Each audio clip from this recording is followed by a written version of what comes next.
Monsieur Allais. Non, Madame Guimond. je fais une info à ma question. Alors, dans un document de l'Office national de l'énergie déposé le 2 septembre 2016, nous sommes surpris que la ville de Trois-Rivières ne soit plus inscrite dans la liste des intervenants alors qu'elle l'était jusqu'à tout récemment.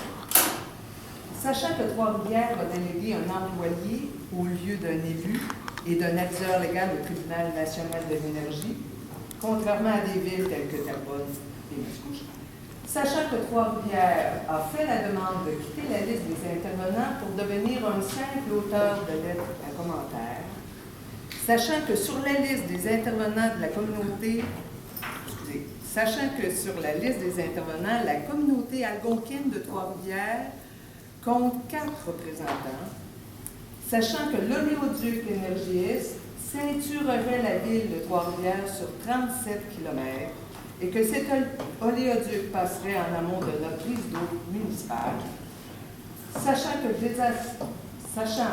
désastre causé par le bris de l'oléoduc de Oshkie Energy à Prince-Albert, sachant que la population de Trois-Rivières dépasse de 100 000 la population de Prince-Albert et qu'une contamination de l'eau potable serait une menace à notre population, comment se fait-il que Trois-Rivières ait demandé de quitter sa position d'intervenant devant l'ONU pour devenir simple auteur d'une lettre de commentaire?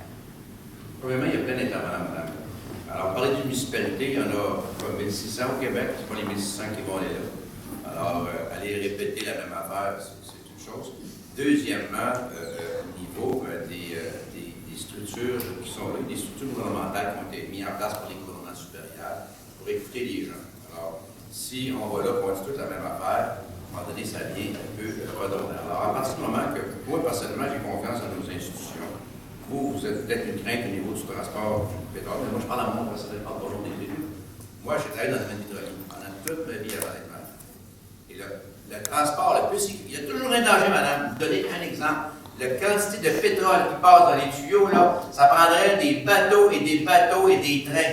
On a eu le lac Mégantic, là, tout le monde disait, ah, là, oui, on va tout arrêter les trains. Ça peut arriver un accident. Oui, ça peut arriver. Mais quand vous évaluez le risque par rapport aux différents moyens de transport, parce qu'il faut en transporter, on est quasiment tous nus en automobile aujourd'hui. Ça ne marche pas avec de l'eau, ça marche avec du pétrole. OK? Alors, malheureusement, on consomme du pétrole. Et le pétrole, il faut le transporter, soit par bateau, soit par train, soit par tuyau. Et quand vous regardez, est-ce qu'il y a un risque? Oui.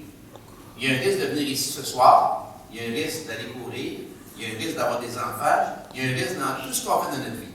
Si vous regardez le transport du pétrole dans les moyens possibles de transporter, avec le nombre de quantité de barils qui passent soit par bateau, par train ou par l'éoduc, la façon la plus sécuritaire, c'est l'éoduc. L'exemple, le lac Mégantic, quand ça a sauté, tout le monde dit on arrête tous les trains. Ben oui. Comme un avion, on ne se promène plus en avion, il y a un accident, on arrête les voitures.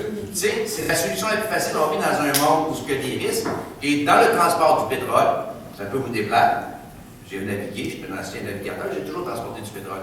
Et la façon la plus sécuritaire, c'est par le pipeline. Oui, ça peut couler. Oui, mais quand vous regardez la quantité de pétrole qui passe dans les tuyaux, puis si on prendrait tout ce pétrole-là qu'on transporterait par train, ça serait désastreux, ça serait beaucoup plus dangereux. Et si on prend par bateau, la même chose. Est-ce qu'il y a des bateaux qui ont échoué du coulement de pétrole? Oui, il y en a eu. Est-ce qu'il y a encore des bateaux qui se promènent? Oui, il y en a encore qui se promènent. Alors malheureusement, c'est le temps qu'on va consommer du pétrole, il faut le transporter. Et moi, je dis personnellement, c'est mon opinion personnelle, la façon la plus sécuritaire, c'est par les tuyaux. Merci. Est-ce qu'il y a d'autres personnes? Oui, il y a monsieur... Allez.